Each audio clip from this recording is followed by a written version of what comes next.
now to back that up? I just feel that they were underdogs, probably out of their group with the two top teams in Europe, so they had nothing to lose. So they've shown that in their performances. They've obviously gone and got some good results. They didn't have much of the ball. PSG did dominate possession, but were restricted to long-range shots. I think they had 16 in total, but only 2 on target. So Botafogo deserve what they've got at the moment, and hopefully they can continue and see it through. Is there a bit more expectation on them now, though? Does that change things? Imagine you're a bit like the top team. The confidence for those players, even the coach or the fans, it's getting higher now.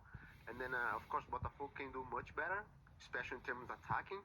I think the games like Atletico de Madrid will be totally different because Madrid also has to score goals, and then probably Botafogo have more balls on his feet. Yeah. We'll be so curious to see that game. It almost feels like we could have a knockout game on our hands before the knockouts because, as you said then, Atletico do have to win by quite some margin. It feels like an uphill battle, but I think we know under Diego Simeone, they're never really beaten, are they? If anyone can do it, it could be them.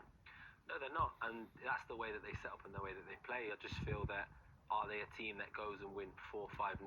We've not probably seen that from them much because, Simeone has a 4-4-2 low block and likes to play counter-attack. So hopefully, it adds a little bit of spice for us watching tonight and everyone else watching, and they can make it interesting towards the end of the game. In a weird way, is it easier to be the team that know exactly what they have to do?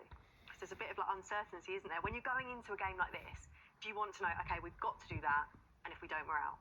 Yeah, I mean, it's okay when I have to go and win, so you can go all out attack. But when we need to win to go through or draw at minimum, you can sometimes play defensive and then you go a goal behind, and then all of a sudden it can throw you mentally. So it depends how you look at it from a mental point of view. Do you think we're going to have to see something different from Simeone and his side tonight? Is he going to have to do something different? Because as Callum said, all-out attack isn't something that we've come to know from his side.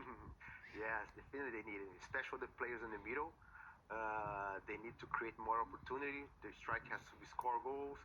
Of course, he's going to be so much things different. Of course, this is Simeone. He know how to push his players. He believe a lot they can win that game. Okay, well, a reminder that, as always, we have FanZone for you. You can get involved in everything at home on the FanZone app. It's completely free to download. Just search for DAZN.com/FanZone or on the DAZN app and jump into the action. Okay, then, it is time to head out to the Rose Bowl for the very first time today and to join up with our commentary team of Dan O'Hagan and Rob Green. Dan, it is all set up for a really tense, dramatic night of action, isn't it? Yes, Kelly, tension and drama, the name of the game. A game Atleti have to win by 3 clear goals. A draw wins Botafogo Group B and qualifies them for the last 16. A team who has the highest XG of any player in the competition, hasn't scored a goal yet. Rob Green, a night where they can't afford any passengers here, Atleti. No, it's an interesting call. You're looking at Griezmann on the bench and talking about XG. Alvarez has struggled in front of home, so Sorlot's not on his own. I do think Simeone's looking at it to say, well, actually, I'd rather have someone who's getting chances and missing them than players who are not getting any at all. You look at how Botafogo set up, they're carrying the 3 midfielders again. Igor Jesus, talking about players with XG, just 0.6 and scoring 2 goals. So there's the comparison. But with those 3 in midfield, it's going to be so tight for someone like Griezmann to have an effect in the game. So you're thinking maybe when they get tired, that's the time for Griezmann to take effect. They've got the big man up front, they're going to use him. And Botafogo keep the same team that beat PSG here on Thursday. Rob, the same team. Where was that game won against the European champions?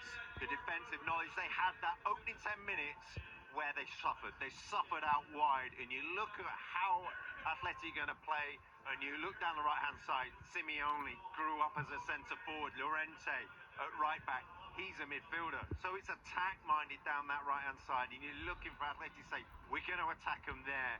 It's how that midfield three, get out wide to help the full-backs. It's going to be an interesting battle. In this heat, it's going to be a tough grind. Yeah, the heat a real factor. It's a midday kickoff here. Now, the first game, PSG, Atleti found the heat, that 4-0 defeat, really difficult to play in. Yeah, they suffered, and Llorente himself was the guy that came out and said, my feet blistered up. The pitch here is incredibly short. It gets very hot. The pitch gets baked. There's not a lot underneath it to take the heat. So it's all in the surface. It's a harsh surface to turn on. He turned about suffering into here at Atleti. Botafogo can sit deep and sit happy for the rest of the game. They've got have to win by 3 goals here, the Spaniards. What are the chances? Botafogo last lost by that scoreline back in December. They've lost by 3 goals, Kelly, only twice in the last 2.5 years. Thank you very much, guys. Well, the challenge